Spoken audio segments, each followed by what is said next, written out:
ആദിക്കാരനാ രണ്ടുപേരുമേ ചിന്ന വയസ്സിലിരുന്നേ friends sir.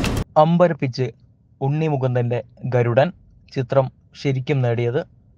Unni Mukundan വേഷമിട്ട ഗരുഡന്റെ collection report പുറത്ത്.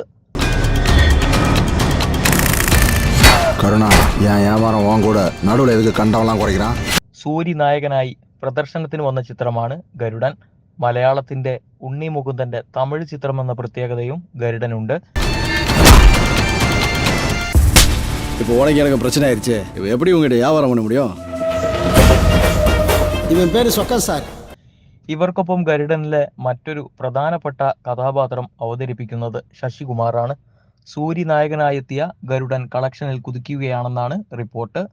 ആഗോളതലത്തിൽ സൂര്യയുടെ ഗരുഡൻ 56.76 കോടി രൂപയിലധികം നേടിയിട്ടുണ്ടെന്നും ആമസോൺ പ്രൈം വീഡിയോയിൽ ആയിരിക്കും സ്ട്രീമിംഗ് എന്നുമാണ് റിപ്പോർട്ട്.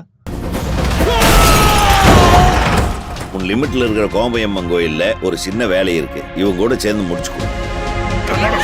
அவங்க எல்லாம் பெரிய கைடா, நாளைக்கு பிரச்சனைனா ஒன்னு கோர்த்து விட்டு அவங்க கலந்துக்குவாங்கடா. OTT-യിൽ എപ്പോഴായിരിക്കും എത്തുക എന്നത് പ്രഖ്യാപിച്ചിട്ടില്ല. മലയാളത്തിന്റെ ശിവതയും ഗരുഡനിൽ ഉണ്ണിക്കൊപ്പമുണ്ട്.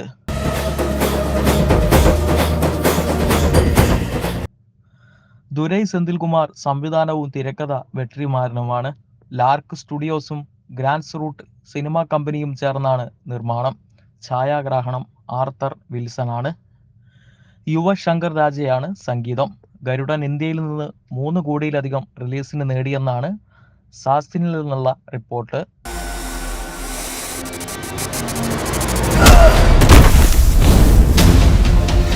யார் சொல்லி இதை பண்ண? நீ எதுவும் பண்ணல.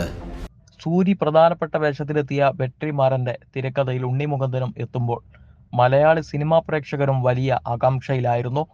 മലയാളത്തിന്റെ ശിവതയും ഉണ്ണിക്കൊപ്പമുണ്ട്. ദുരൈ സെന്തിൽകുമാറാണ് സംവിധാനം. ലാർക്ക് സ്റ്റുഡിയോയും ഗ്രാസ് റൂട്ട് സിനിമാ കമ്പനിയും ചേർന്നാണ് നിർമ്മാണം. ആർത്തർ വിൽസനാണ് ഛായാഗ്രാഹണം നിർവഹിക്കുക. യുവ ശങ്കർ രാജയാണ് സംഗീതം. ജയ് ഗണേഷ് അടക്കം നിരവധി ചിത്രങ്ങളിൽ നായകനായി എത്തിയ മലയാളത്തിന്റെ പ്രിയതാരം ഉണ്ണി മുകുന്ദൻ അരങ്ങേറ്റം തമിഴിലാണ്. മലയാളത്തിന്റെ ഹിറ്റായ നന്ദനത്തിന്റെ റീമേക്ക് ചിത്രത്തിൽ മനോരാമലിംഗമാണ്. സ്വീഡനിലാണ് ഉണ്ണി മുകുന്ദന്റെ നടനായുള്ള അരങ്ങേറ്റം. സുബ്രഹ്മണ്യം ശിവയായിരുന്നു സ്വീഡന്റെ സംവിധാനം. ഉണ്ണി മുകുന്ദൻ ഇപ്പോൾ 2ാം തവണയാണ് തമിഴിൽ പ്രധാന വേഷത്തിൽ എത്താൻ ഒരുങ്ങുന്നത് എന്ന പ്രത്യേകതയുമുണ്ട് ഗരുഡൻ എന്ന പ്രോജക്റ്റിന്.